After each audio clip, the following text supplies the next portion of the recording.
pauwi. Ayan. Dito ako sa overpass. Ayan. Ayan guys. So, sasakyan. Lakad-lakad para ma-exercise. So,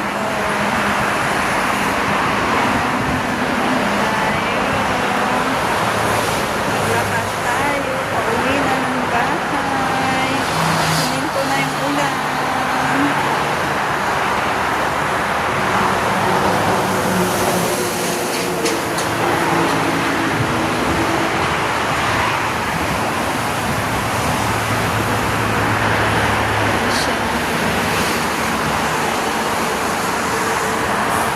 Ayan. See? Bilisan ko nang maglakad. Baka maabutan na naman ako ng ulan dito sa may underpass.